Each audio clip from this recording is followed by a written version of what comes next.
নমো নমঃ। শুভ সন্ধ্যা। আজকের আমরা যে টপিকটা শুরু করতে চলেছি সেটা সমাসের ওপর।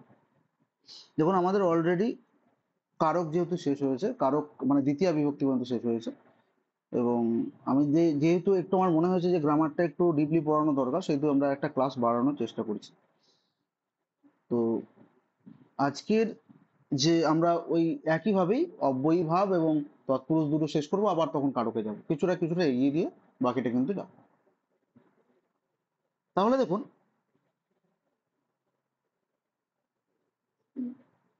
হ্যাঁ, কমপ্লিট। দেখুন, ব্যাপারটা হচ্ছে যে সামনের মাসের মধ্যে পুরোটা সাহিত্য পুরো কমপ্লিট হয়ে যাবে।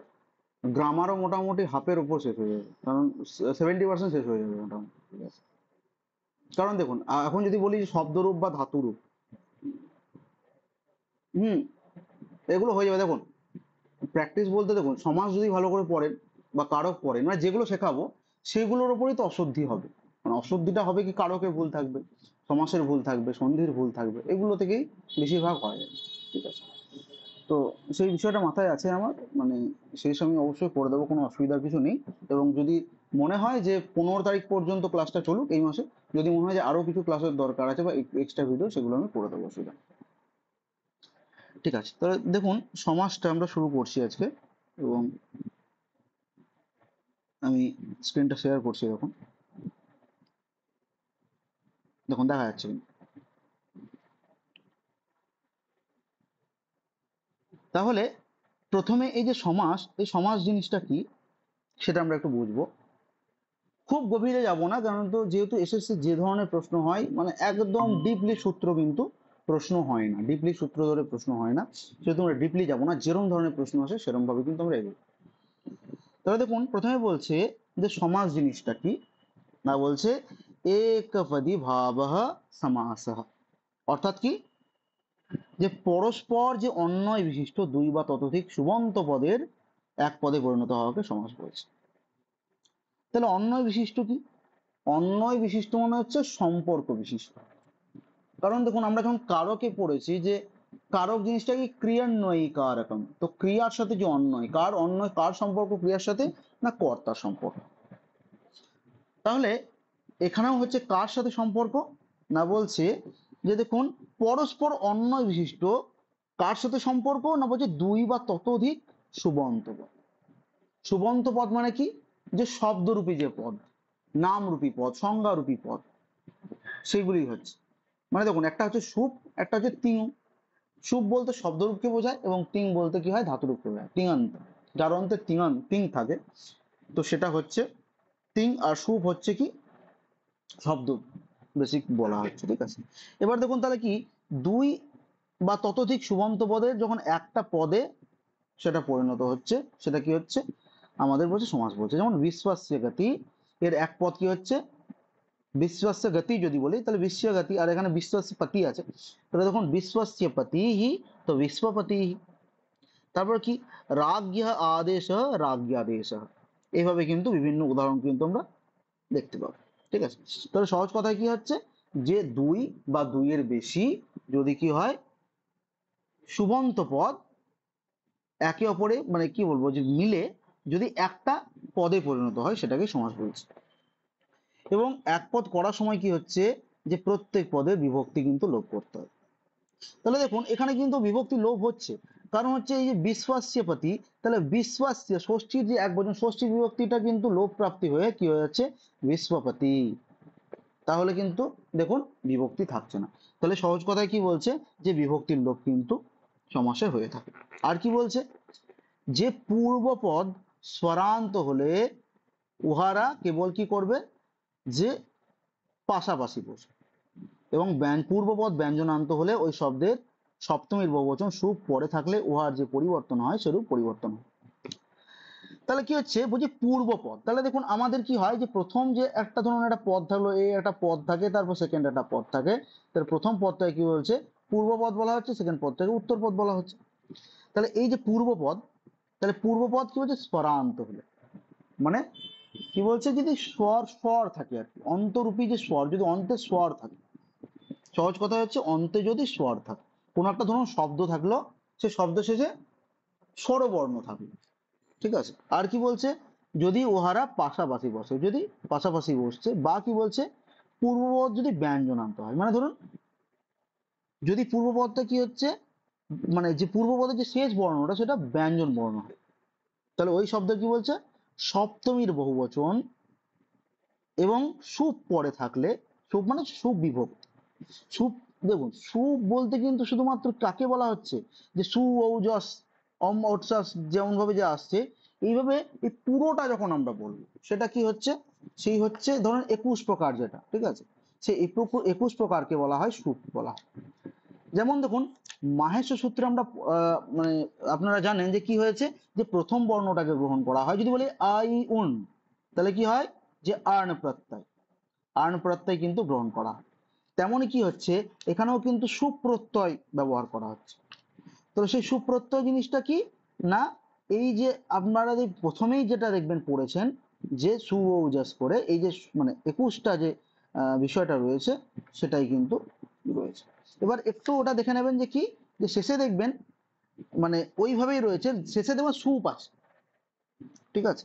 মানে প্রথম দেখুন, আমি তাও একটু বলে দিচ্ছি আপনাদেরকে, প্রথমে সু শুরু হচ্ছে, ঠিক আছে, প্রথমে ধরুন সু আছে, তাহলে সু ও জাস আম আউটসাস টা ভ্যাম ভিস নিয়ে ভ্যাম ভ্যাস এরকম হয়, কিন্তু শেষে দেখবেন যে আবার সুপ আছে, শেষেরটাতে একদম সুপ আছে।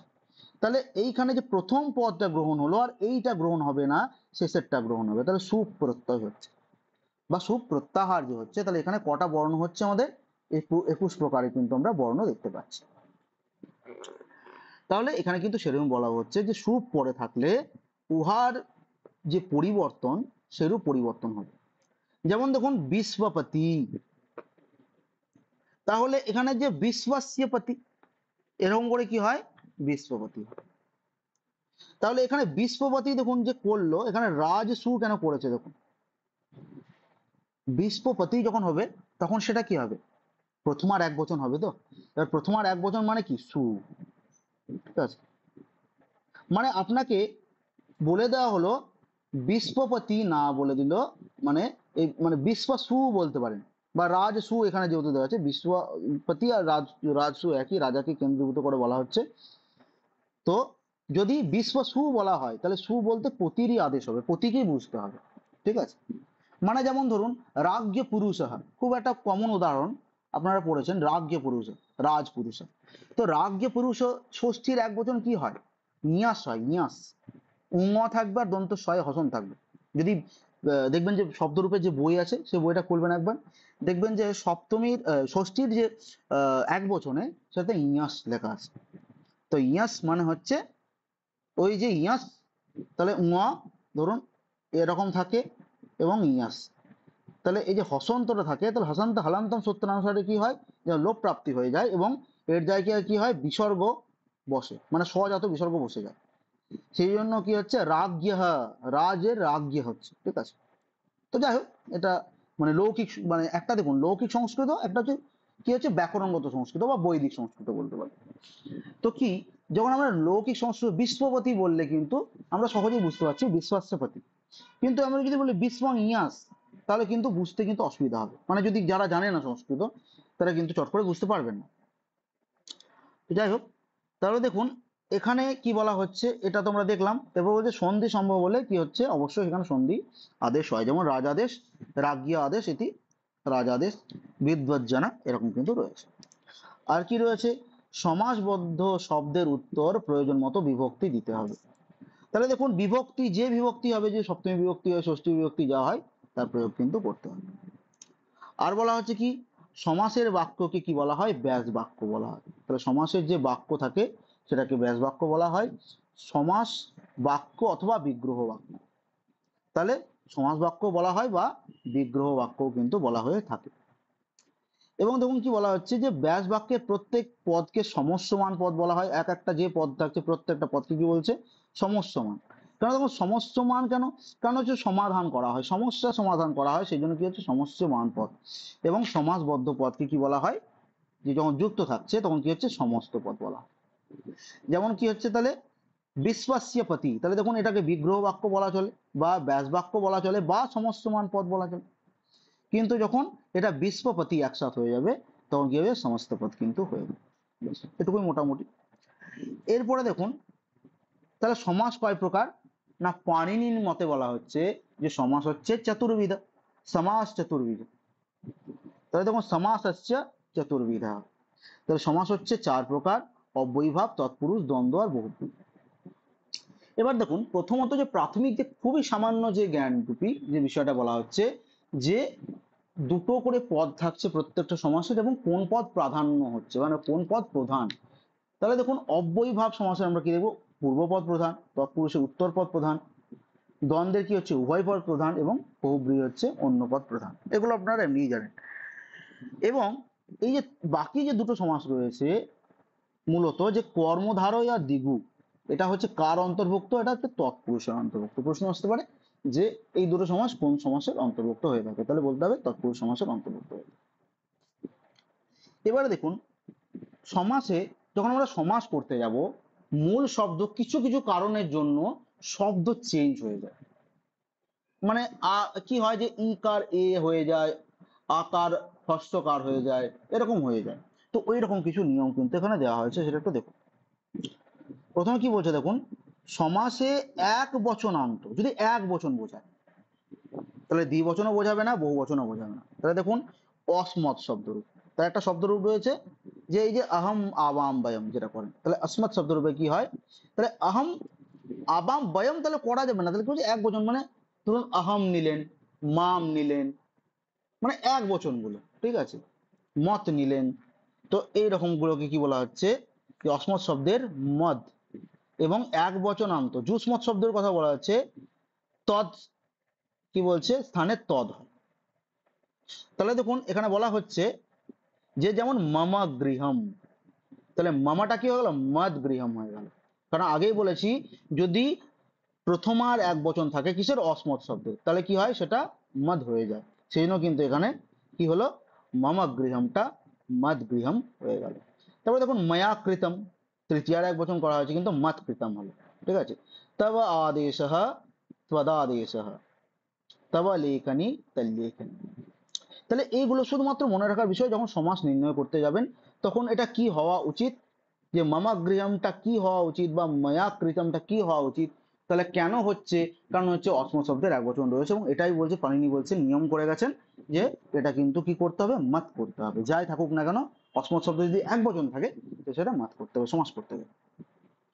আর কি বলছে, বিশেষ সহিত সমাস হলে বিশেষণ মহৎ শব্দস্থানে মহা হয়ে যায়। তাহলে দেখুন একটা বিশেষ্য পদ আছে, তো সেই বিশেষ্য পদের কি হচ্ছে, দোষ গুণ বোঝানো হচ্ছে, তাহলে সেই বিশেষণ রূপী সেই দোষ গুণ রূপী কি হচ্ছে, সেই পদে যদি মহৎ শব্দ থাকে তাহলে সেটা কি করতে হয়, মহা করতে হয়। যথা কি বলছে, এই মহা মহৎ যদি বলেন বা মহান যাই বলুন সেটা কিন্তু মহা হয়ে যাবে, ঠিক আছে। তো এখানে কি বলছে যে মহান পুরুষাহ, তো মহানটা নিয়া যেটা থাকলো নিয়াটা চলে গেল, কেন মহা, তো মহৎ শব্দরূপ তো মহান, এই যে যে এগুলো একটা করে শব্দরূপ, ঠিক আছে। দেখুন মহৎ শব্দরূপ রয়েছে, তাই না। তাহলে এই যে যে রূপী শব্দ যেভাবে আমাদের মানে প্রয়োগ হয় আর কি, ঠিক আছে। তো মহান দেখবেন যে মহান কেন এলো, কারণ শব্দরূপের প্রথম আর এক বচনই হচ্ছে মহান, যে মহান মহান্ত মহান্তঃ, মহান্ত্যম মহান্ত মহতঃ, এরকম ভাবে কিন্তু চলতে থাকে বিষয়টা, ঠিক আছে। তাহলে তাহলে প্রথমে যেহেতু মহান রয়েছে তাহলে এটা প্রথম আর এক বচন বলতে পারি। তাহলে দেখুন তাহলে কি হচ্ছে, নিয়াটা থাকলো না, সেটা মহা হয়ে গেল, তাই মহাপুরুষাহ। বা ধরুন মহান্ত, তাহলে মহান্তটা কি হয়ে গেল, যে মহান্ত বাহু যাচ্ছে, তাহলে যেহেতু দেখুন দুটো বাহু, যেমন আমরা যদি করি মহান্ত মহান মহান্ত, দুটো আর কি বাহু, মানে দুটো হাত আর কি, সেই বাহু যার সে হচ্ছে মহাবাহু, সে মহান্তটাও কি হয়ে গেল, মহা হয়ে গেল। আবার দেখুন মহৎ শব্দ বিশেষ্য হলে মহা হয় না, তাহলে বিশেষণের ক্ষেত্রে শুধুমাত্র কি হবে, এখানে কিন্তু মহা করতে হবে, তাছাড়া কিন্তু আমরা এটা করতে পারবো না। যথা কি বলা হচ্ছে, মহতঃ সেবা, দেখুন মহৎ সেবা, তাহলে এখানে কিন্তু দোষ গুণ কিন্তু বিশেষণকে কেন্দ্রীভূত করা হয়নি, এখানে কি বলা হচ্ছে, এখানে কিন্তু দেখুন যে বিশেষ্যের উপর কিন্তু জোর দেওয়া হচ্ছে, যে মহৎ শব্দ যদি বলাই হয়েছে যে বিশেষ্য হলো, তাহলে এখানে বিশেষ্য রূপেই কিন্তু গণ্য করা হচ্ছে, সেহেতু এটা মহৎ সেবা হলো। আচ্ছা, আরেকটা বলে দিই দেখুন, তারপরে এটুকুর মধ্যে কোনো অসুবিধা থাকলে বলবেন। এরপরে দেখুন কর্মধারয় বলছে বহুব্রীহি সমাসে স্ত্রীলিঙ্গ যদি বিশেষণ হয়, তাহলে কর্মধারয় সমাসে এবং বহুব্রীহি সমাসে কি হচ্ছে, স্ত্রীলিঙ্গ বিশেষণ শব্দের কি হয়, পুংবদ ভাব হয়, মানে পুং শব্দ কিন্তু পুংলিঙ্গ কিন্তু এটা হয়ে যায়। তাহলে দেখুন এখানে কি রয়েছে, যে মহতি সভা, তাহলে কি হলো, এটাও কিন্তু মহাসভা এরকম হয়ে গেল, তাহলে পুং ভাব ভাব কিন্তু সেখানে কিন্তু উৎপন্ন হলো। আচ্ছা, এরপরে দেখুন কি বলা হচ্ছে, যে দৃঢ় প্রতিজ্ঞা, দেখুন দৃঢ় প্রতিজ্ঞা, দৃঢ় প্রতিজ্ঞা, স্থিরা মতির যস্য স স্থিরমতি, সমাসে সর্বনাম শব্দের পুং শব্দ, যদি সর্বনাম থাকে তাও কি হবে, পুং ভাব কিন্তু পুংলিঙ্গ হবে। তস্যা মুখম তন্মুখম, এতস্যা আলয়ঃ এতাদালয়ঃ ইত্যাদি কিন্তু বলা হচ্ছে। আচ্ছা, তাহলে এইখানটুকু একটু দেখে নেবেন, ঠিক আছে, তারপরে যদি কোনো সমস্যা থাকে বলুন।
আচ্ছা, একটু জানাবেন, তাহলে সেটুকু আমি এগোতে পারবো। তাহলে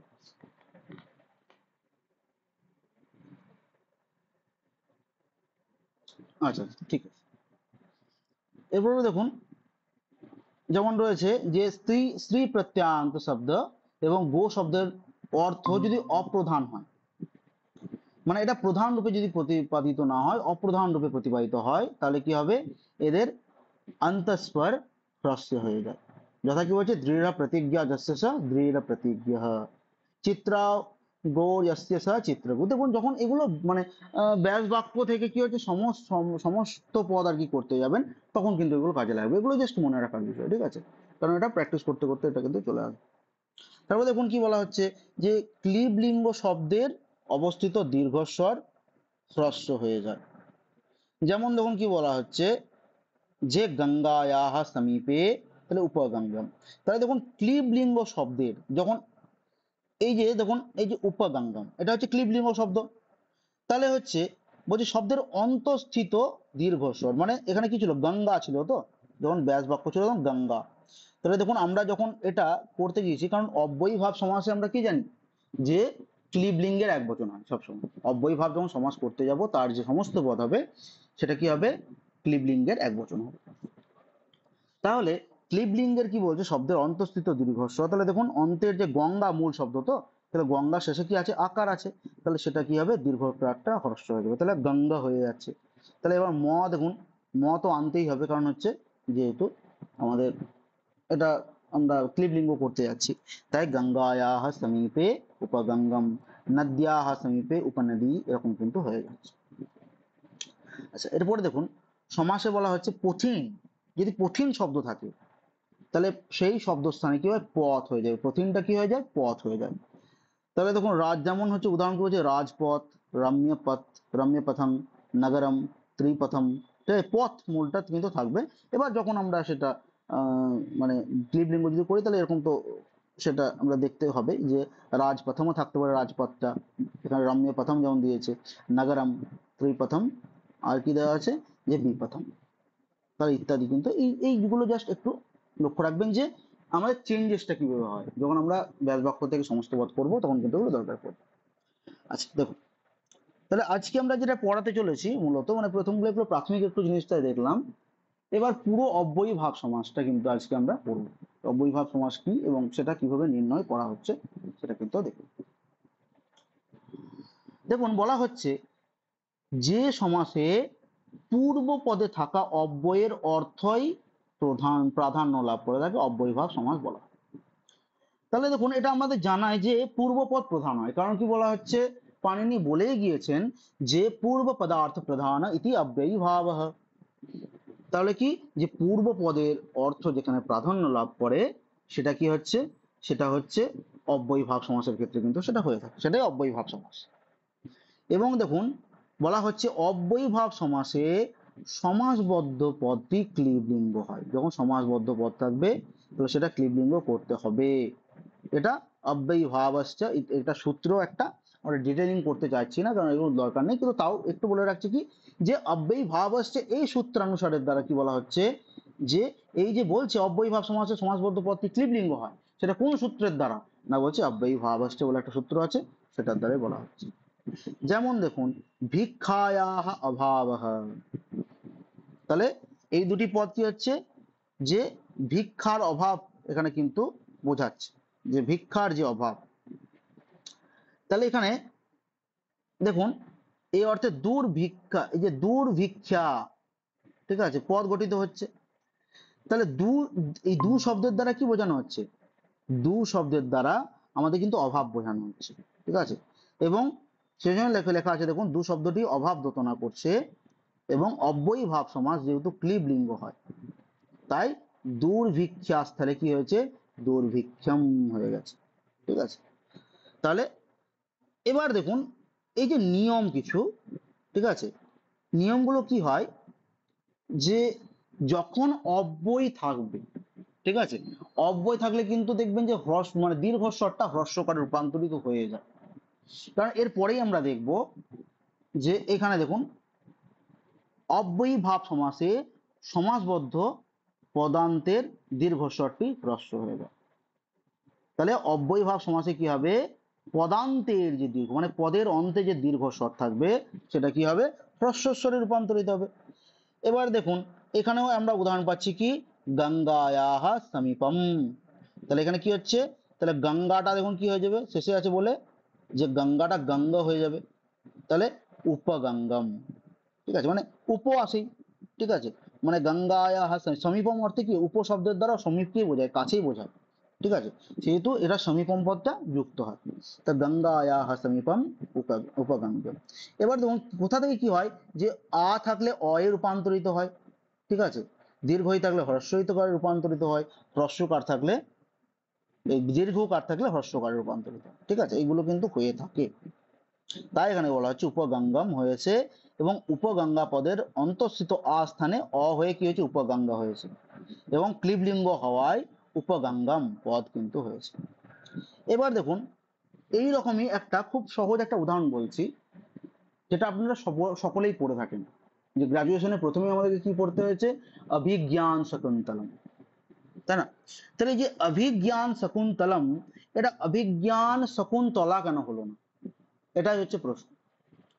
তাহলে দেখুন এই যে অভিজ্ঞান শকুন্তলমে কি হচ্ছে, অভিপদ রয়েছে, তাহলে এই অভিপদটা কি না, অভিপদটা বলা হচ্ছে এক প্রকার অব্যয়, এবং যখন অব্যয় থাকবে তখন সেটা কি হবে, যে যদি অব্যয়ী ভাব সমাস হয় তাহলে অব্যয় থাকবে মানে যে অব্যয়ী ভাব সমাস এখানে আমাকে নিহিত করতে হচ্ছে, এবং সেটা কিন্তু ওই যখন অ্যাড থাকবে প্রথমে পূর্ব পদে তখন কি করতে হবে, যে এই যেমন শকুন্তলা, তাহলে দেখুন শকুন্তল করতে হয়েছে, তালা আকারটা কি হয়েছে সেখানে কিন্তু এখানে নিষেধ হয়ে গেছে, কারণ এখানে নিয়ম বলে হচ্ছে, সেই সূত্র কোন সূত্রের দ্বারা, দেখুন লেখা আছে হ্রস্যৌ নপুংসকে প্রাতিপদিকস্য, এই যে সূত্র রয়েছে এই সূত্রের দ্বারা কিন্তু হয়ে গেছে, তাহলে কি হচ্ছে আকারটা অকারে রূপান্তরিত হচ্ছে, তাই হচ্ছে সেখানেও দেখুন অভিজ্ঞান শকুন্তলম করতে হয়েছে। এবার সেখানে অব্যয় বা সমাস করলে সেটা ক্লীবলিঙ্গের একবচন হবেই, আর নাটক বলে সেটা হয়েই থাকে, তো সেই জন্য কিন্তু সেখানে করা হয়েছে। এবারে দেখুন এই যে সমাস, যে অব্যয়ভাব বিভিন্ন অর্থে প্রযুক্ত হয়, সেই অর্থগুলো কিন্তু আমরা দেখবো, ঠিক আছে, পর পর পর। তার আগে একটু দেখে নিন যে এই দুটো মানে এইটুকুর মধ্যে কোনো অসুবিধা আছে কিনা, ঠিক আছে। উপরের পোর্শনটাতে যদি কোনো অসুবিধা না থাকে তাহলে আমরা পরেরটাতে যাচ্ছি। দেখো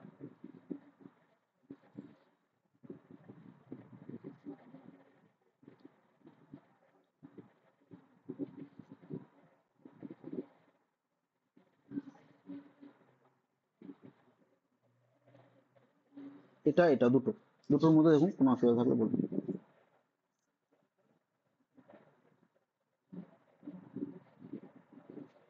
মানে সেকেন্ডটা বলছেন?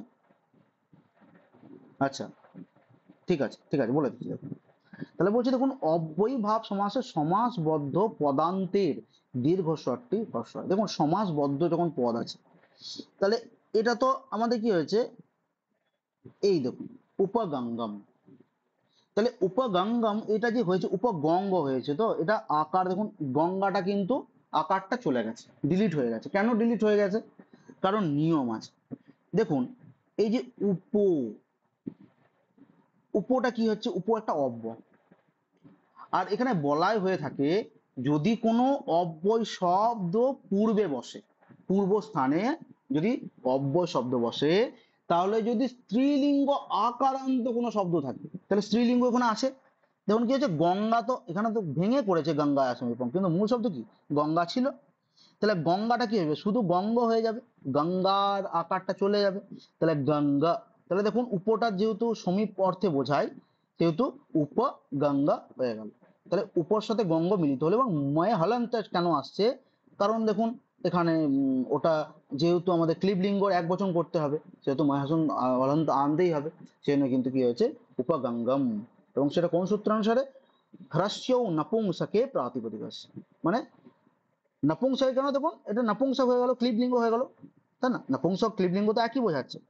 তাহলে কি হচ্ছে, যে আমরা যেটা বাংলাতে কি বলে বলে থাকি, যেটাকে আমরা মানে ক্লিবলিঙ্গ বলছি, সেটাকে আমরা নপুংসক বলছি সংস্কৃত। তাহলে এখানেও কি হচ্ছে, যে হ্রস্ব পদ হয়ে যাচ্ছে নপুংসকে, মানে যদি ক্লিবলিঙ্গ পদ হয় সেটা হ্রস্বকার হয়ে যায় প্রাতিপদিক আসছে। এবং প্রাতিপদিক অর্থে, প্রাতিপদিক দেখুন পড়িয়েছি আগে, যে শুধু যদি শব্দ বোঝায়, সেটা যদি প্রত্যয় না ব্যবহৃত হয়, সেটাকে বলা হচ্ছে কি প্রাতিপদিকার্থ শব্দ পড়েছে, মানে সময় যখন আমরা কারকে পড়েছি। তাহলে এখানে সহজভাবে কি বুঝবেন, যে যদি আমাদের অব্যয়ী যুক্ত শব্দ থাকে, তাহলে যদি পরবর্তীকালে আকারান্ত কোনো শব্দ থাকে, তাহলে আকারান্ত শব্দের অন্ত মানে দেখুন, মানে আকারান্ত মানে যে শেষে অন্ত, মানে যদি লতা থাকতো তাহলে লত হয়ে যেত। এখানে গঙ্গা আছে তাই গঙ্গ হয়ে গেছে, রমা থাকলে রম হয়ে যেত, ঠিক আছে? তাহলে এইরকম কিন্তু ব্যাপারটা হয়ে যেত। এখন যদি ধরুন গঙ্গায়া সমীপমটা কেটিয়ে দিলাম, ঠিক আছে, এবার ধরুন আমরা যদি বলি রমা বলে একজনের নাম নিলাম, তাহলে রমায়াহা সমীপম। তাহলে রমায়াহাটা কি হচ্ছে, তাহলে দেখুন রমায়াহা সমীপম, এবং উপ যেহেতু ব্যবহৃত, সমীপ অর্থে উপশব্দের ব্যবহার হয়, তাহলে সমীপ মানেই হচ্ছে উপ আসবে, উপ একটা কি অব্যয়, তাহলে সেখানে কি হবে, রমার যে আকারটা সেটা থাকবে না, সেটা চলে যাবে, তাহলে কি হবে রমা হয়ে যাবে। তাহলে কি হয়েছে উপর রমম, এরকম হয়ে যাবে শব্দটা, ঠিক আছে? দেখুন বুঝলেন কি?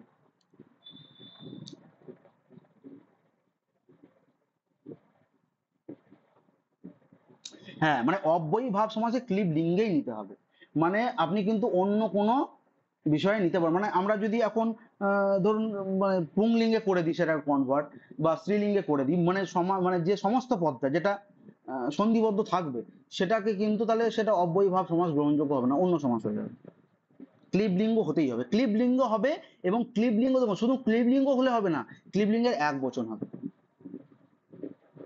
কারণ অব্যয়ী যুক্ত শব্দ থাকলে ক্লিবলিঙ্গের এক বচন হয়, এটাই মাথায় রাখতে হবে।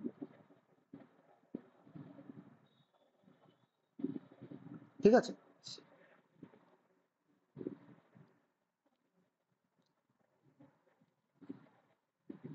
দেখুন তাও যদি কোনো অসুবিধা থাকে তাও বলতে পারেন, যে যদি না বুঝে থাকেন।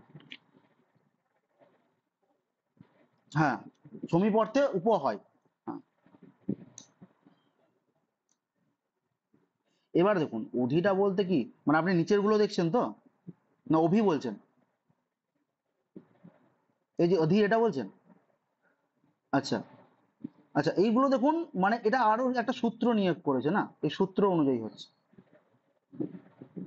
মানে এটা তো বলছে যে আহ, আমাদের ক্লিবলিঙ্গের এক বচন হবে, বলছে তাছাড়াও দেখুন কি আছে, আমাদের কিছু কিছু অর্থেও প্রযুক্ত হয়, যেমন বিভক্তি অর্থেও কি হয়, আমাদের অব্যয়ীভাব সমাস হয়, যেমন সমীপ অর্থে হয়, যখন লেখা আছে পরে পর যে সমীপ অর্থে হলো, তারপরে যেমন সমৃদ্ধি অর্থে হয়, বৃদ্ধি অর্থে হয়, অভাব অর্থে হয়, অত্যয় অর্থে হয়। তাহলে এই এতগুলো মানে অর্থে হয়। আচ্ছা, তাহলে এগুলো দেখুন আস্তে আস্তে একটু করে পড়াচ্ছি। উপরটা নিয়ে কোনো সমস্যা নেই তো, বলুন। আচ্ছা, তাহলে দেখুন এখানে বলা হচ্ছে যে পুরো যে শব্দটা রয়েছে, এটা আমরা আর পড়ছি না, কারণ এগুলোই নিচে লেখা আছে আর কি কি অর্থ। ঠিক আছে, তাহলে দেখুন প্রথমে বলেছে বিভক্তি অর্থে। তাহলে বিভক্তি অর্থে কি হচ্ছে, যে উপসর্গযুক্ত, দেখুন অধি একটা হচ্ছে উপসর্গ শব্দ। ঠিক আছে, এবার বলা হচ্ছে যে এই যে অধি হয়েছে, এটা অধি কৃষ্ণম দিয়ে কৃষ্ণে হচ্ছে, মানে এটা বিভক্তি অর্থে হচ্ছে, এবং সবগুলোই কিন্তু দেখুন সপ্তমী বিভক্তি অর্থে হচ্ছে। ঠিক আছে, মানে অধি শব্দটা কি হয়, সপ্তমী অর্থে প্রযুক্ত হয়। ঠিক আছে, তাই কি হচ্ছে, যে অধি কৃষ্ণম কৃষ্ণে, অধি হরি হরো, ঠিক আছে, অধি গৃহম গৃহে, এরকম হয়েছে, মানে যেরকম শব্দ থাকবে সেরকম কিন্তু এটা হয়ে যাবে। দেখুন ওইটা একটা হলো, মূলত বললো যে আমাদের ক্লিবলিঙ্গের এক বচন হবে, কিন্তু তাছাড়াও কি বলা হচ্ছে, যে তাছাড়া এই অর্থে অর্থে কিছু প্রযুক্ত হয়, সেগুলো একটু দেখুন, যে কিছু কিছু পার্থক্য, যেমন বিভক্তি অর্থে এরকম হয়ে যাচ্ছে, তখন কিন্তু ঠিক ক্লিবলিঙ্গের আকারটা আসছে না, সেটা বিভক্তি অর্থে হচ্ছে বলে। ঠিক আছে, তাহলে এখানে দেখুন অধি কৃষ্ণম বলে, যে কৃষ্ণে সপ্তমীর এক বচন, কৃষ্ণ শব্দের সপ্তমীর এক বচন কি হচ্ছে, কৃষ্ণে। তারপরে হরি শব্দে দেখুন হরৌ, তারপরে হচ্ছে অধি গৃহম, তাহলে গৃহমের কি হবে, গৃহে। তারপরে অধি স্ত্রী, স্ত্রীষু। হ্যাঁ, এবার কোথাও কি হচ্ছে, এইখানে এই অধি শব্দের ক্ষেত্রে কিন্তু এই মাথাটা রাখবেন, আমি কি বলেছি ক্লিবলিঙ্গের এক বচন হয়, কিন্তু এইখানে কিন্তু যেহেতু আমাদের বিভক্তি অর্থে হচ্ছে, সেখানে কিন্তু বহু বচনও হতে পারে, এবং রূপটা কিন্তু আলাদা হতে পারে। ঠিক আছে, এখানে পার্থক্য রয়েছে। তারপরে অধি বিষ্ণু, দেখুন বিষ্ণু, অধি জগত জগতি, অধি গঙ্গম গঙ্গায়াম। ঠিক আছে, এই উদাহরণগুলো আমরা কিন্তু পাচ্ছি। আচ্ছা, আর উপশব্দ তো বলুন। হুম,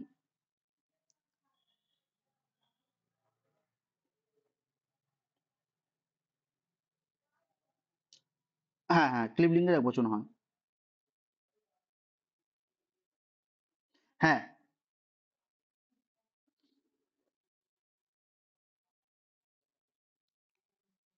না সপ্তমীর সব দেখুন, সপ্তমীর কিন্তু বলা হচ্ছে না, যখন ভাঙছে না তখন বিষয়টা ষষ্ঠী হচ্ছে। ঠিক আছে, মানে তখন বিভক্তি অর্থে সপ্তমী হবে। ঠিক আছে, কিন্তু এখানে দেখুন এই যে উপ আছে, তাহলে উপ শব্দের যুগে ষষ্ঠী হয়। ঠিক আছে, মানে যেমন এই যে গৃহস্থিয়া গঙ্গায়া কৃষ্ণ নদ্যা, সব ষষ্ঠী বচন, তাই না? তাহলে ওইটাতে কি হয়ে যাচ্ছে, তখন কিন্তু ক্লিবলিঙ্গের এক বচন হবে। উপশব্দের যোগে কি হয়, যে ক্লিবলিঙ্গ এক বচনই হয়। মানে দেখুন আমাদের সংস্কৃত কেন আমাদের মানে এত গ্রামারের দিকে আমরা মানে কনফিউজড হয়ে পড়ি, কারণ হচ্ছে যে আমাদের নিয়ম আছে, কিন্তু নিয়মে থেকে যে ব্যতিক্রম অনেক বেশি রয়েছে, তাই না? সেই ব্যতিক্রম গুলো কিন্তু আমাদের মনে রাখতে হবে। তাহলে এইগুলোও সেই ব্যতিক্রমই পড়ছে, যে অধি শব্দ কি হচ্ছে, বলছে আপনি নিয়ম বলেছেন ঠিক আছে, কিন্তু এটা ব্যতিক্রমী চরিত্র তাহলে। তাহলে দেখুন এটা সপ্তমী অর্থে কিন্তু হচ্ছে। ঠিক আছে, দেখুন সব সপ্তমীর কিন্তু বচনেই কিন্তু নির্ধারিত হয়েছে, অধি শব্দ থাকলেই সেটা সপ্তমী করতেই হবে। ঠিক আছে, আর দেখুন সমীপ মানে কি, সমীপ মানে হচ্ছে কাছে, তাহলে কাছে অর্থে কি হয়, উপশব্দের প্রয়োগ হয়। তাহলে এইগুলো দেখুন সব খুব সহজ উদাহরণ, যে উপগৃহম গৃহস্য সমীপম, উপগঙ্গম গঙ্গায়াহ সমীপম। হ্যাঁ, এই উদাহরণগুলো একটু দেখে নিন। ঠিক আছে, একই রকম চলছে এটা, এটা কিন্তু কোনো পার্থক্য নেই। ঠিক আছে,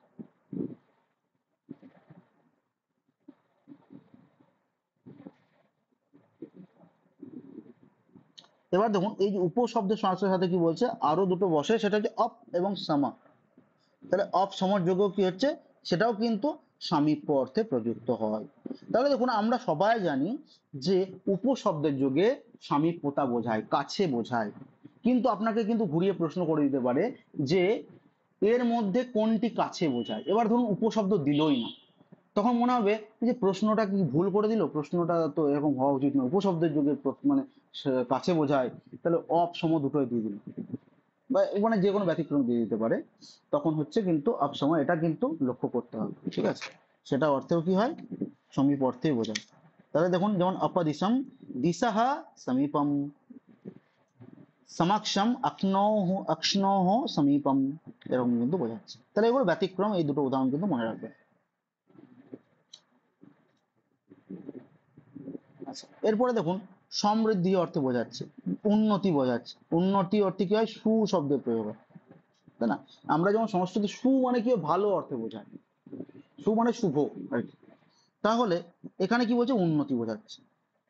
যেমন বলছি কি, যে মদ্রাণাং সমৃদ্ধি, এবং সুপদে দেখুন তাহলে কি, সুপদে কি আসে, ব্যাস বাক্যে সমৃদ্ধি শব্দের কিন্তু যোগ হয়, ঠিক আছে? সমৃদ্ধি শব্দের যোগ হয়, এবং এটাও মাথায় রাখবেন যে সু শব্দের যোগেও ষষ্ঠীর মানে বিভক্তি হচ্ছে। দেখুন এই যে মদ্রাণাম, বঙ্গানাম, ভারতস্য, মগধানাম, সব ষষ্ঠী কিন্তু, ঠিক আছে? তাহলে প্রথমত কি পেলাম, উপ শব্দের যোগে ষষ্ঠী পেলাম, তাই না? অপ সম শব্দের যোগে ষষ্ঠী পেলাম, কিন্তু অধি শব্দের যোগে কি পেলাম, সপ্তমী পেলাম, ঠিক আছে? আর সু শব্দের যোগে কি হচ্ছে, আমরা ষষ্ঠী পাচ্ছি। তাহলে এই উদাহরণগুলো দেখুন, সমুদ্রম মদ্রাণাং সমৃদ্ধি, সুবঙ্গম বঙ্গানাং সমৃদ্ধি, সুভারতম ভারতস্য সমৃদ্ধি, আর কি, সুমা গধম মগধানাং সমৃদ্ধি, সুরাজম রাজ্ঞী সমৃদ্ধি। তাহলে এরকম কিন্তু হয়ে যাবে। এবার ধরুন যে কোনো, আমি ধরলাম যে কোনো নাম বিশেষ নিয়ে নিলেন, যে কারণ নাম, ঠিক আছে? যেমন আমি যদি নাম নিলাম, ধরুন যে কোনো একটা ধরুন নাম নিয়ে নিলাম, যে কাবেরী, বা বা ধরুন হ্যাঁ কাবেরী হয়তো নিয়ে নিলাম।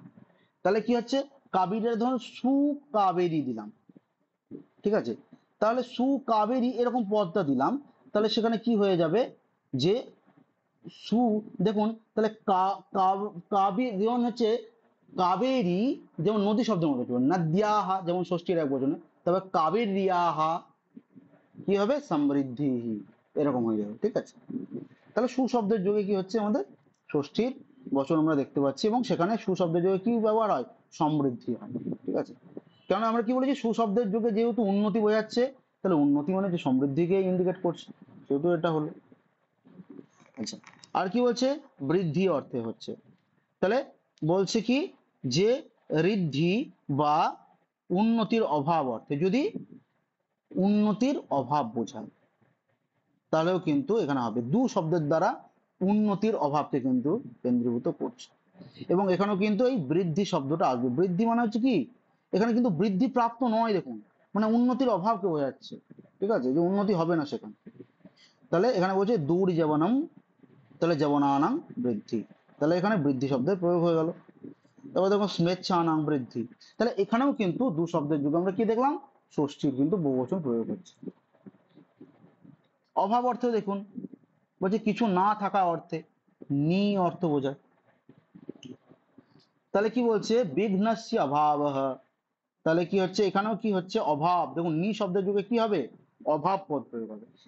তাহলে আপনাকে কি মনে রাখতে হবে, দেখুন আপনাদেরকে, যে কোন কোন শব্দের যুগে কি হচ্ছে। যেমন উপ শব্দের যুগে সমীপ আসে, সু শব্দের যুগে সমৃদ্ধি আসে, দু শব্দের যুগে বৃদ্ধি আসে, নি শব্দের যুগে অভাব আসে, তাই না? এইগুলোই মনে রাখার বিষয়। তাহলে নি দেখুন, তাহলে কি হচ্ছে, বিঘ্নস্য অভাব ইতি নির্বিঘ্নম, निर्मक्षिकं मक्षिकाणाम् अभावः, निर्मशकं मशकानाम् अभावः, निर्जनं जनानाम् अभावः, निर्दंशं दंशानाम् अभावः, निवर्तनं व्यथानाम् अभावः। আর কি বলছে দেখুন, দু শব্দের যুগে যে দুর্ভিক্ষম, তাহলে এখানে দু শব্দের যুগেও কিন্তু এখানে আসছে, ঠিক আছে? তাহলে যেমন ভিক্ষায়াহ অভাবः, যেমন নি শব্দের যুগে, যেমন আমরা দেখুন এই যে উপশব্দ পেয়েছিলাম, উপশব্দের যুগে সমীপ হচ্ছে, আবার অপ সমর যুগেও কিন্তু সমীপ হচ্ছে। তেমনই হচ্ছে এখানে দেখুন, যেমন নি অর্থেও অভাব হচ্ছে, দু অর্থেও অভাব হচ্ছে, ঠিক আছে?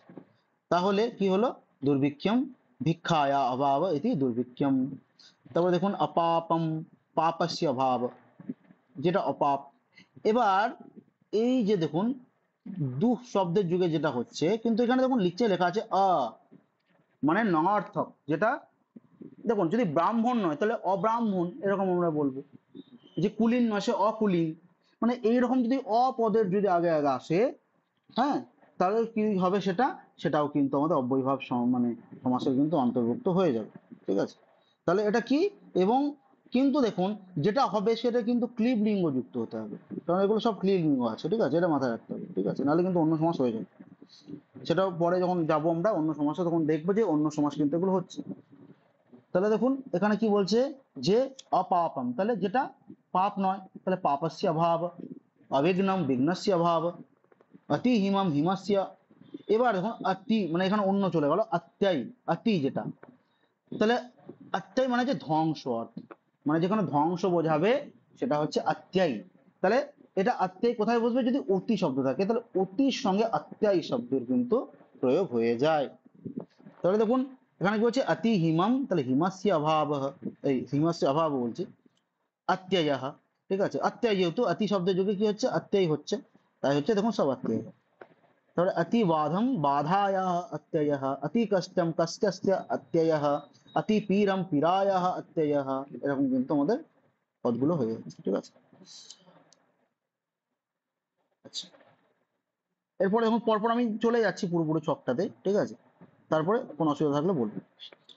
তারপরে এবারে দেখুন অত্যয় অর্থে আরো হচ্ছে কি, নি শব্দের যোগেও কিন্তু আমরা কি দেখতে পাচ্ছি, অত্যয় শব্দের প্রয়োগ কিন্তু দেখতে পাচ্ছি।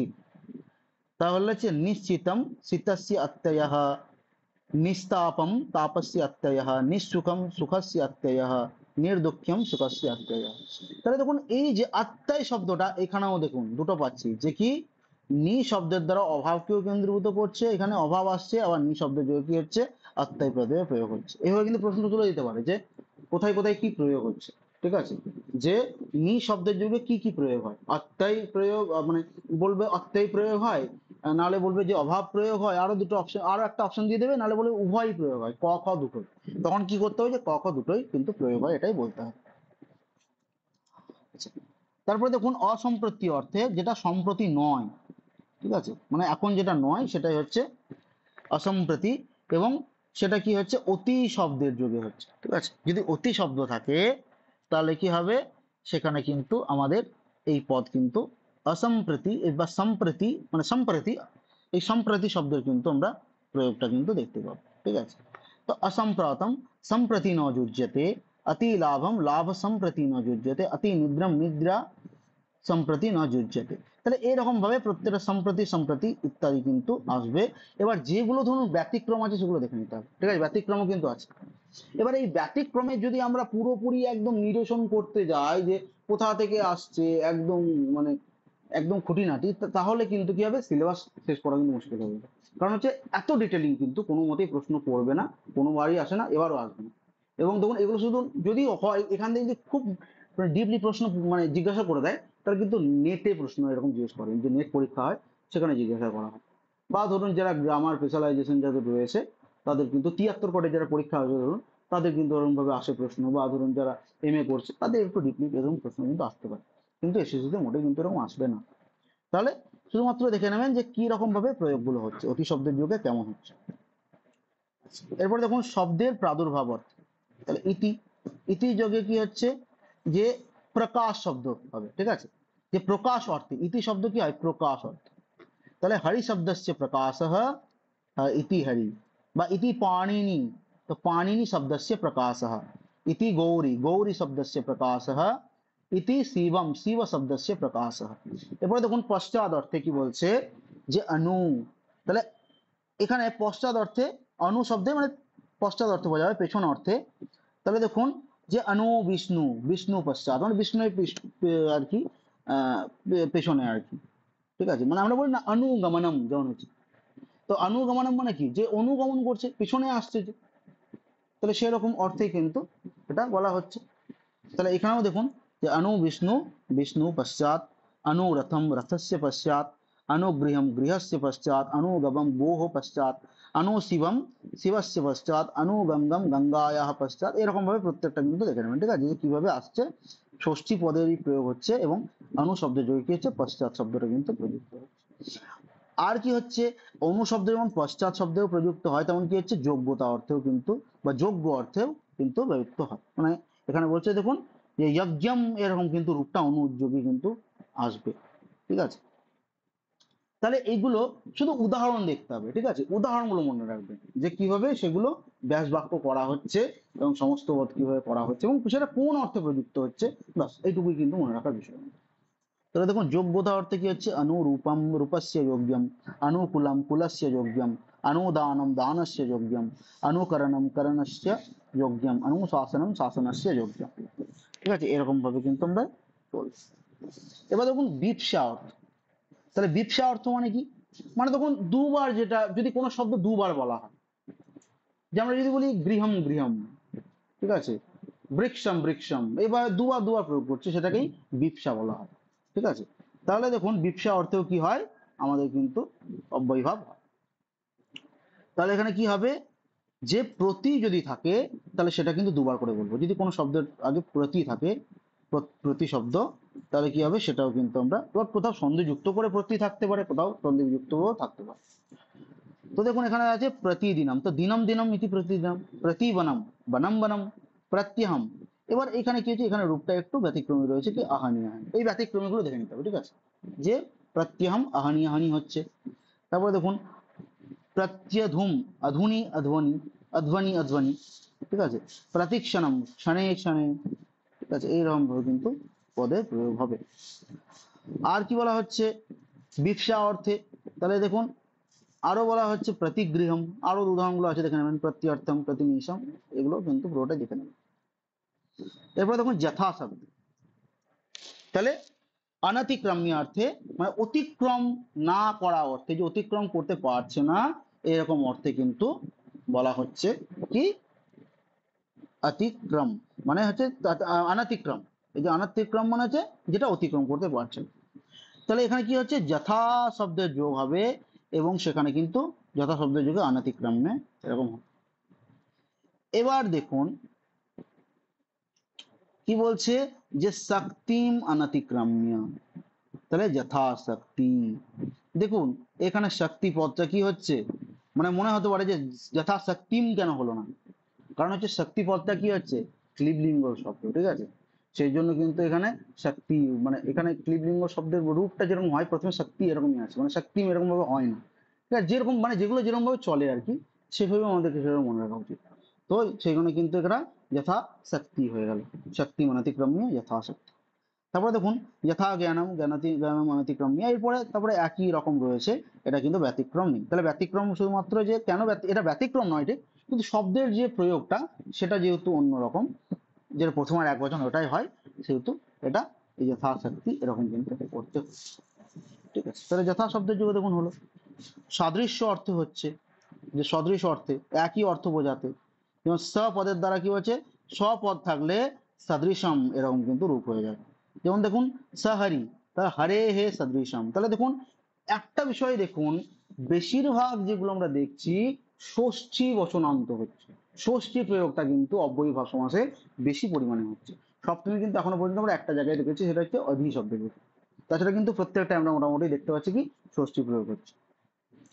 तब देखो स हरि हरे हे सदृशम सपद्यम पद्मस्य सदृशम स सखी सख्या सदৃশম, এই সখ্যা হরে এগুলো শব্দ রূপ অনুযায়ী হচ্ছে, তো ঠিক আছে, ষষ্ঠীর এক বচন যেভাবে রূপটা হচ্ছে সেভাবে, যে হরি শব্দের হরে হে, তাহলে হরে হে শব্দের মানে ষষ্ঠীর এক বচন হরে হে এরকমই হয়, হরিষ্য এরকম হয় না, মানে যেরকম আর কি রূপ সেরকম ভাবেই চলছে, ঠিক আছে। তারপর পদ্যস্য সখ্যাহ বধ্বাহ গজস্য অশ্বস্য মূর্তে লিপে, এরকম কিন্তু প্রত্যেকটা দেখুন থাকছে, ঠিক আছে, এটা মাথায় রাখবেন। তাহলে এখানেও দেখুন ব্যতিক্রমী যেগুলো রয়েছে, ব্যতিক্রমী আমরা দেখব যে কিছু রূপ রয়েছে স্বপদের দ্বারাও যেমন হচ্ছে, ব্যতিক্রম রূপী প্রতি শব্দের যুগেও কিন্তু হচ্ছে। তাহলে কি হচ্ছে, সাদৃশ্য অর্থে স্ব শব্দের যুগেও যেমন হয়, প্রতি শব্দের যুগেও তেমন হয়, ঠিক আছে।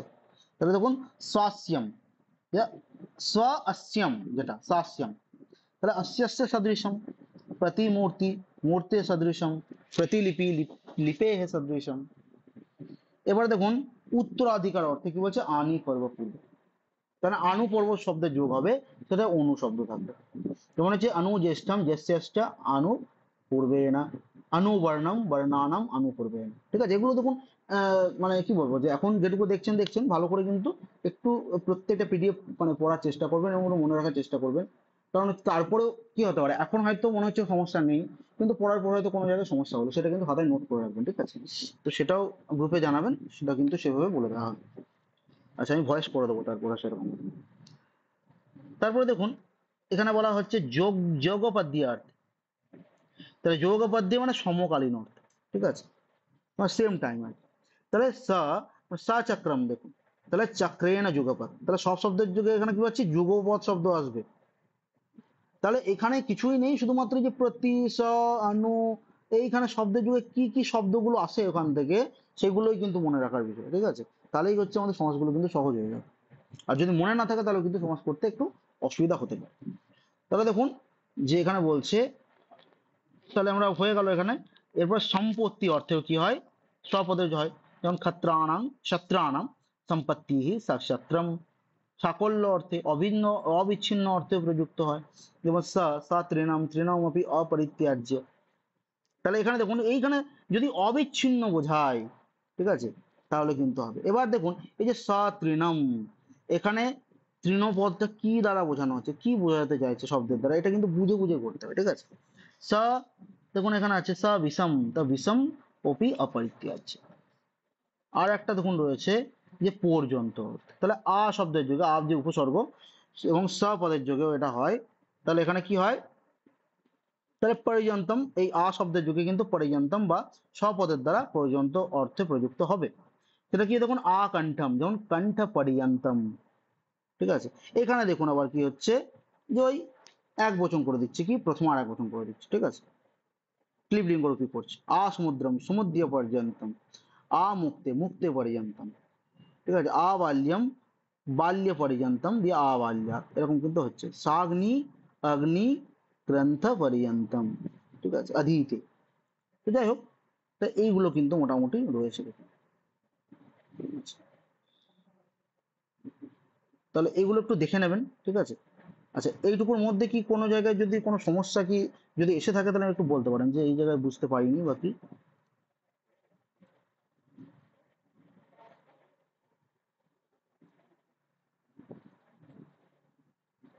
আচ্ছা, ঠিক আছে।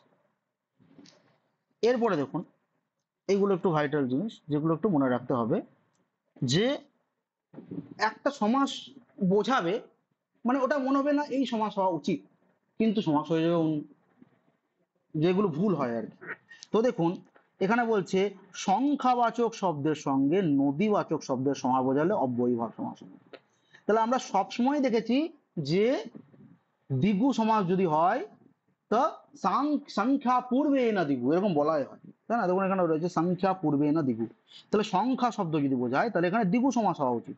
কিন্তু বলছে ঠিক আছে, সেটা মানা গেল, কিন্তু তার সঙ্গে যদি নদীবাচক শব্দ চলে আসে, তাহলে কিন্তু সেটা কি হবে, সেটা কিন্তু দ্বিগু সমাস হবে না, তখন সেটা অব্যয়ীভাবে কনভার্ট হয়ে যাবে। এবং এই প্রশ্নটা আসে যে কোন সূত্রানুসারে হয়েছে, তাহলে বলছে যে একটা সূত্র আছে নদী ভীষ্চ, তাহলে নদী ভীষ্ট সূত্রানুসারে কি বলছে, যদি সংখ্যাবাচক শব্দের সঙ্গে নদী শব্দের যোগ হয়ে যায় তখন কি হয়ে যাবে, সেটা কিন্তু অব্যয়ীভাব সমাস হয়ে যায়। তাহলে দেখুন এখানে হচ্ছে সপ্তানাং গঙ্গানাং সমাহারম সপ্তগঙ্গম, তাহলে আমরা এখানে কিন্তু করতে পারবো না দ্বিগু, ঠিক আছে? তাহলে দ্বিগু হওয়া উচিত ছিল, কিন্তু এখানে কি হয়েছে, সংখ্যাবাচক শব্দের সঙ্গে নদীবাচক শব্দ হয়ে গেছে, গঙ্গা পদটা তাই হয়েছে অব্যয়ীভাব হয়ে গেছে। এইভাবে দেখুন বাকিগুলো দেখুন, যে উদাহরণ ত্রি যমুনাম, তাহলে দেখুন যমুনা শব্দ রয়েছে, পঞ্চনদম নদী শব্দ আছে, ত্রি যমুনাম ত্রি গঙ্গম সপ্ত নদম, তাহলে নদী শব্দ রয়েছে, ঠিক আছে, এবং নদীর নামও দেওয়া আছে। তাহলে এইরকম যদি হয়, তাহলে কি ভাববেন যে এখানে আমাদের কি হওয়া উচিত ছিল, না দ্বিগু হওয়া উচিত ছিল, কিন্তু দ্বিগু হলো না, কি হয়ে গেল, না এখানে কিন্তু অব্যয়ীভাব সমাস হয়ে গেল।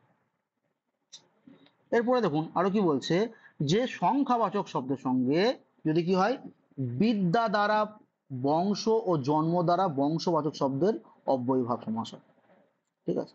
তাহলে কি হচ্ছে, এই যে সংখ্যা বাংশেনা বলে একটা সূত্র রয়েছে, তাহলে সেই সংখ্যা বাংশেনা শব্দের দ্বারা কি বলছে, যে দেখুন সংখ্যাবাচক শব্দ থাকবে, তাহলে একটা তো পেলামই যে সংখ্যাবাচক শব্দের দ্বারা নদী শব্দের যোগ থাকলে সেটা অব্যয়ীভাব হচ্ছে। এখানে কি বলছে, সংখ্যাবাচক শব্দের সঙ্গে কি হবে, যদি কোনো বিদ্যা বোঝায়, মানে ধরুন মানে পরম্পরা বোঝায়, ঠিক আছে, সেই বিদ্যার পরম্পরা বা বংশ, জন্ম দ্বারা বংশবাচক শব্দ, ঠিক আছে, মানে ধরুন এই যে বংশবাচক শব্দ যদি হয়, মানে এই তিনটে বংশ বোঝাচ্ছে চারটে বংশ বোঝাচ্ছে, 5টা বংশ বোঝাচ্ছে, যাই বোঝাই, যদি বংশ বোঝায় তাহলে কিন্তু কি হবে, সেখানে কিন্তু অব্যয়ীভাব হবে। যদি বিদ্যা বোঝায় তাহলে কি হবে, সেখানেও কিন্তু অব্যয়ীভাব হবে।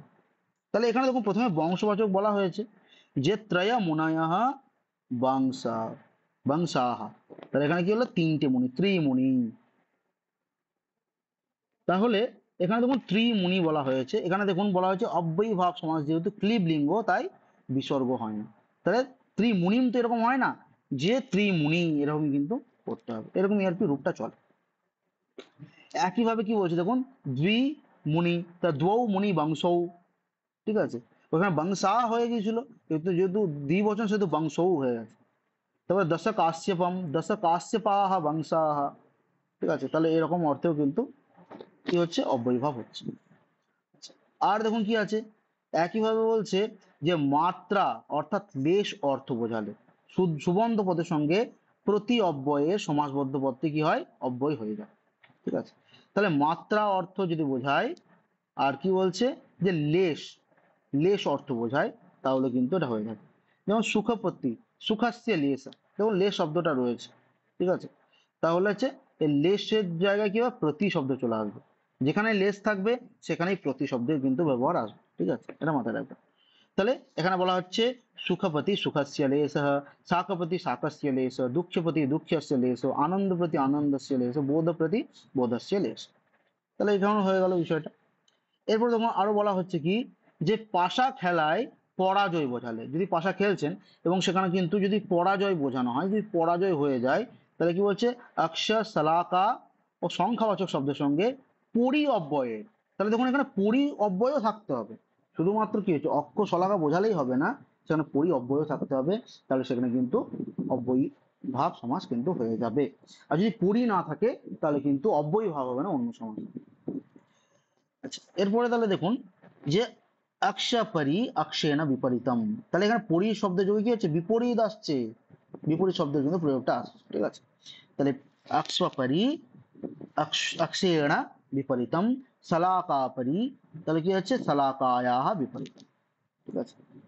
তাহলে এইখানে কিন্তু এই বিষয়টা কিন্তু রয়েছে, ঠিক আছে। এই এই তিনটে দেখুন, তারপরে হচ্ছে আরো কিছু অব্যয়ভাব সমাস হচ্ছে, এবং আর 2-3টে সূত্র মতো আছে, নিচের সঙ্গে কম্পেয়ার কিছুটা করে দেবো যে কেন এরকম হচ্ছে। কারণ দেখবেন যেখানে যেমন এই পারে গঙ্গম, এই জায়গাটা বোঝার আছে যে কোথাও দেখবেন ষষ্ঠী তৎপুরুষও বলছি, আবার কোথাও অব্যয়ীভাবও বলছি, তাহলে কোনটা প্রযুক্ত হবে, এটাও কিন্তু বলছি।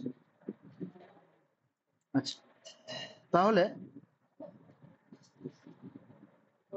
তাহলে দেখুন এখানে আমরা কিন্তু এইটুকু দেখে নিলাম, হ্যাঁ, যে এই যে 3টে সূত্র পড়ানো হলো, বা 4টে, হ্যাঁ 4টের মধ্যে কোনো অসুবিধা থাকলে বলুন।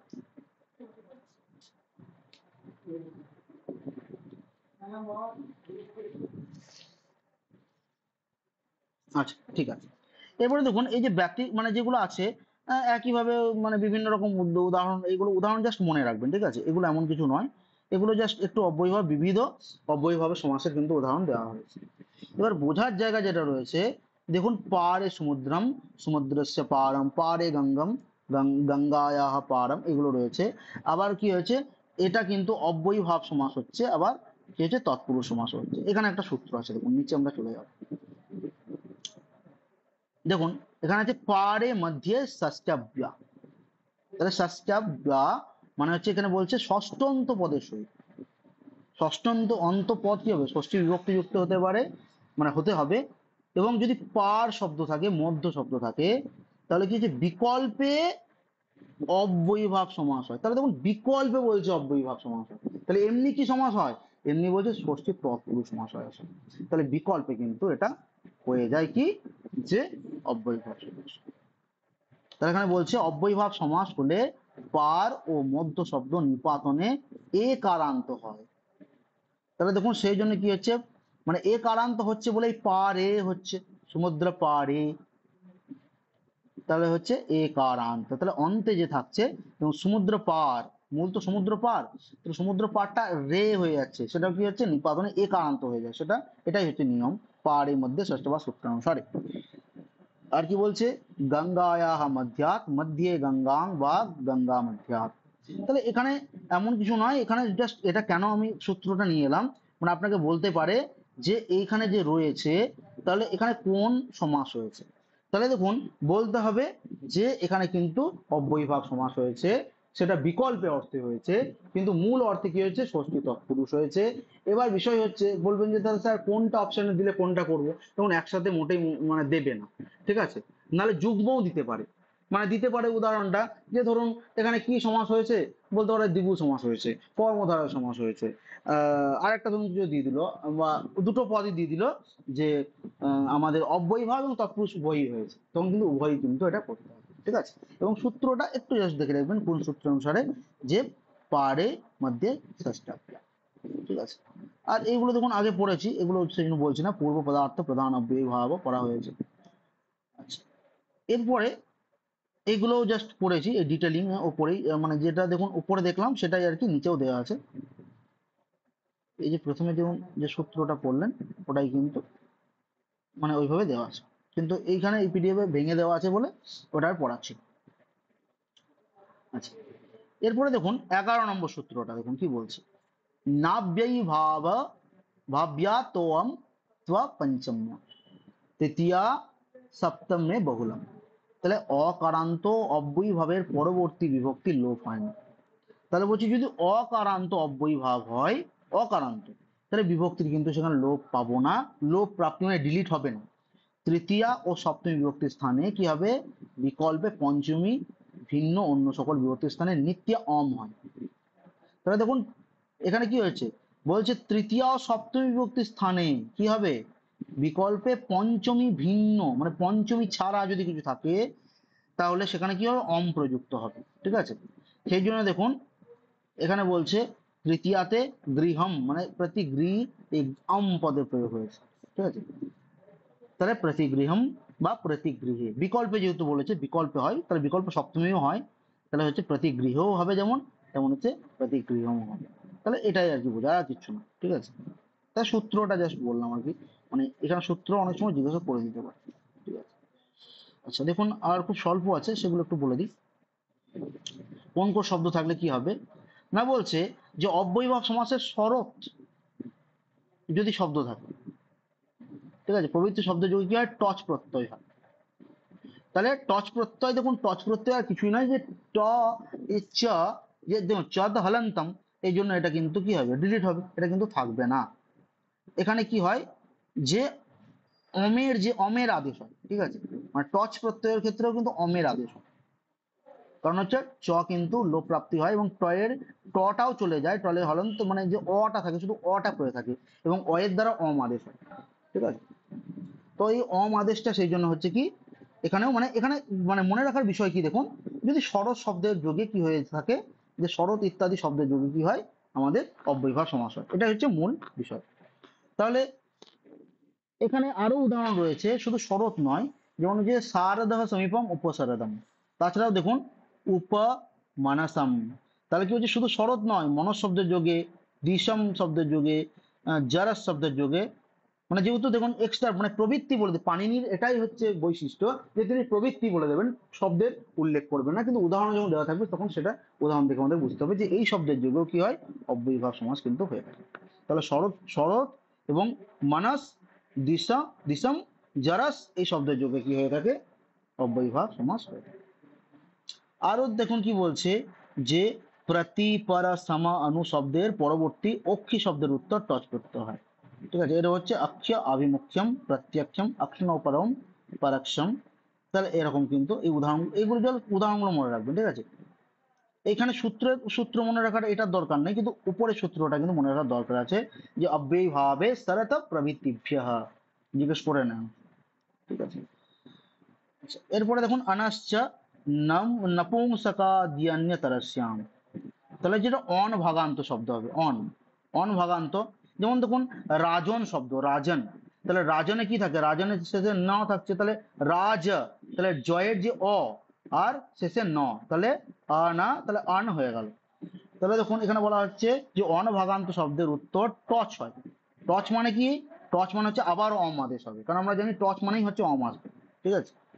কিন্তু এখানে দেখুন অন ভাগান্ত শব্দ ক্লিব লিঙ্গ হলে বিকল্পেও টচ হয়, তাহলে ক্লিব লিঙ্গ যদি হয় তাহলে বিকল্পেও কিন্তু সেটা টচই বোঝাবে, ঠিক আছে। তাহলে শব্দের উত্তর অন ভাগান্ত শব্দের উত্তর কি হয়, টচ হয়, এবং বিকল্পেও কিন্তু টচই হয়। তাহলে এখানে কি রয়েছে, রাজ্ঞঃ সমীপম উপরাজম, আর ক্লিবলিঙ্গ কি বলছে, চর্মণঃ সমীপম উপচর্মণ। ঠিক আছে, এভাবে কিন্তু হয়। আরো কি বলছে দেখুন, যে কিছু শব্দ রয়েছে, যেমন বলছে শেষেরটা দেখুন, বলছে নদী পৌর্ণমাস্যা গ্রহণাভ্য গিরেশ্চ সেনকস্য। তাহলে কি কি শব্দ থাকবে, নদী শব্দ থাকতে পারে, পৌর্ণমাসী শব্দ থাকতে পারে, বা অগ্রায়ণ অগ্রায়ণী এটা শব্দ থাকতে পারে, গিরি শব্দ থাকতে পারে। তাহলে এটার সঙ্গেও কি হয়, টচ প্রত্যয় হয়। মূলত হচ্ছে এই শব্দের যোগেও কি হয়, অব্যয়ীভাব সমাস হয়। তাহলে দেখুন আমরা কি দেখলাম, যে নদ্যাহ সমীপম উপনদম, যেমন আগে আমরা পড়েছি আর কি এগুলো, তাও এগুলো দেখুন দেওয়া হয়েছে এখানে আলাদা করে সূত্র করে, বা উপনদী দুটোই বিকল্প করা যেতে পারে। এরূপ বলছে উপপৌর্ণমাসম, তাহলে উপপৌর্ণমাসও কিন্তু হয়ে থাকে, কারণ কি বলছে, সূত্রে যেহেতু পৌর্ণমাসের কথা রয়েছে। আর কি রয়েছে, অগ্রায়ণীর কথাও রয়েছে, তাহলে অগ্রায়ণীও এখানে হবে দেখুন। তাহলে হচ্ছে উপাগ্রায়াণম, উপগ্রায়াণী, উপগিরম, গিরি শব্দের যুগে, তাহলে উপগিরম যেমন হয় উপগিরিও হয়। কারণ যেহেতু বলেছে যে এখানে কি হচ্ছে, যে অনভাগান্ত শব্দের যুগে বিকল্পে ক্লিবলিঙ্গও হয়, এবং ক্লিবলিঙ্গের টচ হয়, তার টচে অম আদেশ হয়, সেইভাবেই কিন্তু হলো। এছাড়াও দেখুন অতিরিক্ত আরো কিছু দেওয়া হয়েছে, যেগুলো যে গো পশ্চাৎ অনুগমম, গো সমীপম, এগুলো শুধু মনে রাখার বিষয়, হ্যাঁ, যে উদাহরণগুলো কিন্তু মনে রাখার বিষয়। আচ্ছা, তাহলে এটুকু দেখে নিন, কোনো অসুবিধা থাকলে বলুন।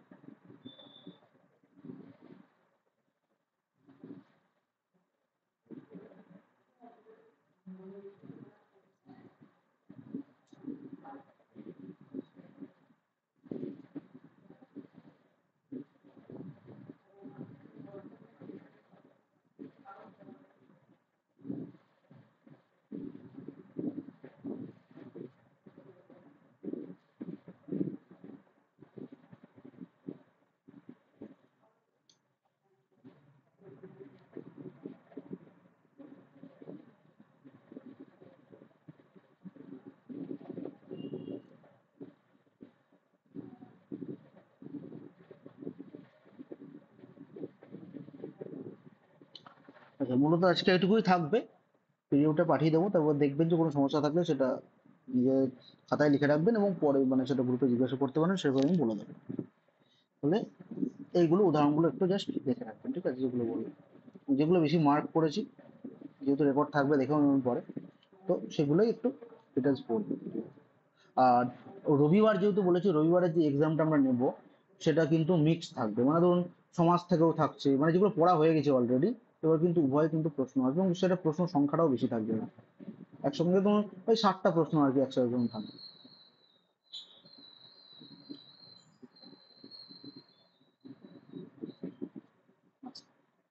ঠিক আছে, আশা করছি তাহলে এটুকুর মধ্যে অসুবিধা নেই। তাহলে আজকে ধরুন এটুকুই আমাদের থাকবে। এবার আমরা সেটা এখন আপাতত ধরুন 3টে ক্লাস থাকছে, 15 দিন হওয়ার পর আমরা দেখছি কিভাবে সিলেবাসটা আমরা এগোতে পারছি, কতটা তাড়াতাড়ি শেষ করতে পারছি। তারপরে হচ্ছে সেরকম হলে 15 তারিখের পর আবার কিন্তু দু একটা ক্লাস এই দিক থেকে বাড়িয়ে দেবো। এবং যে ছোটখাটো যে ভিডিওগুলো রয়েছে দেখুন, যেমন যদি বলি যে সংজ্ঞাবাচক কিছু শব্দ পড়তে হয় আমাদেরকে, সেগুলো আমি ভেবেছি যে আলাদা করে সেগুলো ছোট ছোট 3-4 মিনিটের ভিডিও আলাদা একটা একটা করে পার্ট পার্ট করে সেগুলো কিন্তু আপলোড করে দেবো, সেগুলো দেখে নেবেন, ঠিক আছে। কারণ সেগুলো আলাদা করে পড়ালে এই ক্লাসের মধ্যে রাখলে কিন্তু মানে সমস্যা হয়ে যাবে, সেটা আলাদা করে সেটা দেখো, মানে যেহেতু বলেছিলেন যে গ্রামার ক্লাসটা আর কি হওয়াটা বাঞ্ছনীয়, মানে অনলাইন হওয়াই বাঞ্ছনীয়, কিন্তু অনলাইনেই হচ্ছে, যে মেন যে গ্রামারগুলো সেগুলো পড়াচ্ছে, কিন্তু ছোট ছোট কিছু রয়েছে সেগুলো দেখুন যে বুঝতেই পারবেন ওখান থেকে, এমন কিছু না, তো সেগুলো এমনি থাকবে। তো ঠিক আছে, তাহলে আজকের ক্লাস এটুকুই থাকলো। শুভরাত্রি সকলকে।